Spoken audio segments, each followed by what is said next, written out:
Terima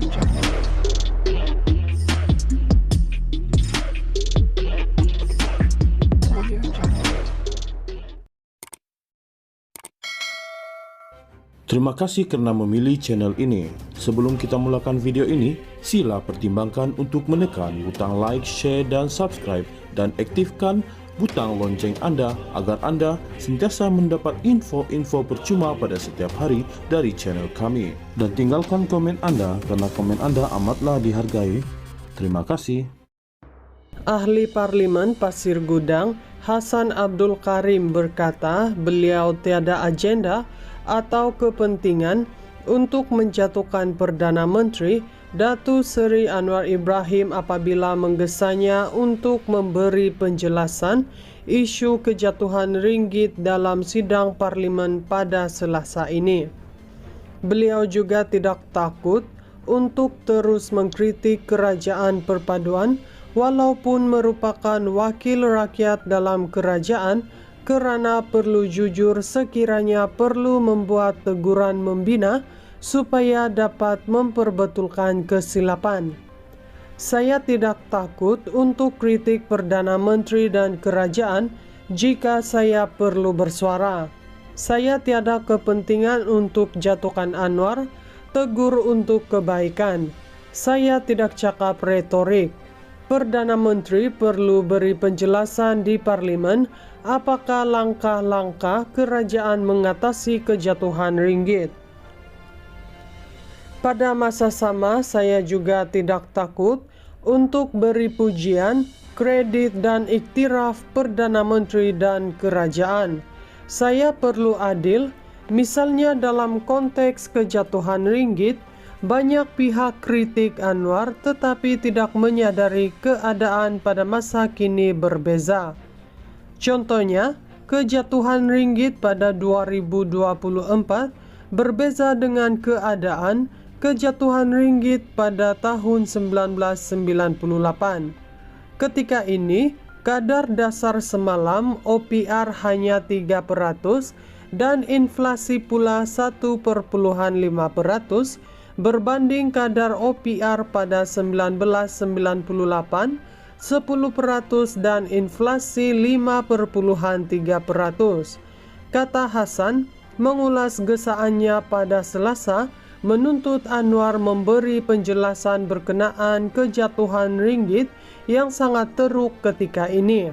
Anwar pada Jumaat menegaskan tidak sewajarnya membandingkan prestasi ringgit dengan tahun 1998, malah perlu dilihat daripada semua aspek yang telah meningkatkan ekonomi negara. Terdahulu, Hasan hadir di rumah berhala Leng Swachi, Bandar Seri Alam di sini sempena sambutan Cap Gome dan aktiviti Tahun Baharu Cina. Mengulas lanjut, beliau berkata, walaupun ringgit mengalami kejatuhan ketika ini, tetapi jumlah pelaburan yang diterima sejak Anwar menjadi Perdana Menteri adalah tinggi walaupun pelbagai skandal kewangan menggugat kepercayaan pelabur. Kata Hasan, antaranya skandal kewangan seperti One Malaysia Development Berhad, 1MDB, Projek Jana Ekonomi, Pemerkasaan Kontraktor Bumi Putra Berwibawa, Jana Wibawa dan Spenco Sendirian Berhad. Bukan orang luar tak percaya Anwar, tetapi sistem ekonomi kita yang dicemari dengan kes-kes seperti ini. Orang UMNO dan BN yang kritik Anwar kerana kejatuhan ringgit, isu 1MDB adalah puncanya, ujarnya.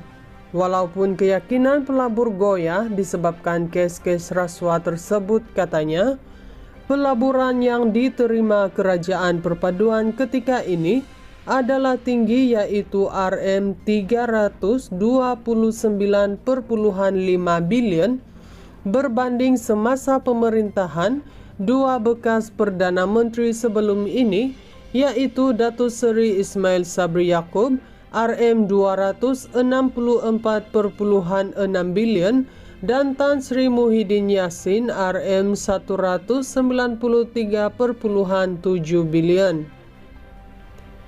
Pada masa yang sama, kadar pengangguran ketika ini juga rendah, yaitu pada kadar 3,4% berbanding zaman pemerintahan Ismail Sabri 3,8% dan Muhyiddin 4,8%.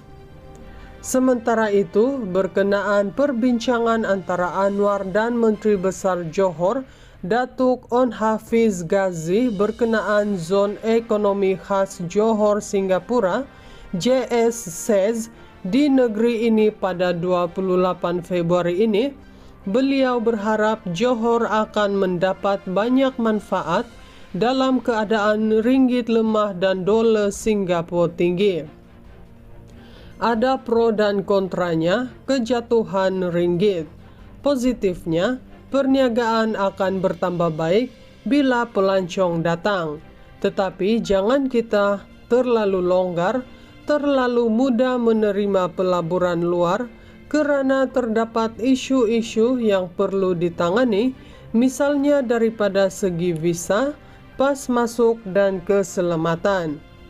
Dalam kita galak menerima pelabur dari Singapura atau negara lain, jangan biarkan pelabur luar menguasai pelaburan di Johor. Jangan dimonopoli pelabur asing dan rakyat akan terjejas. Perkara ini perlu diurus dengan baik, katanya.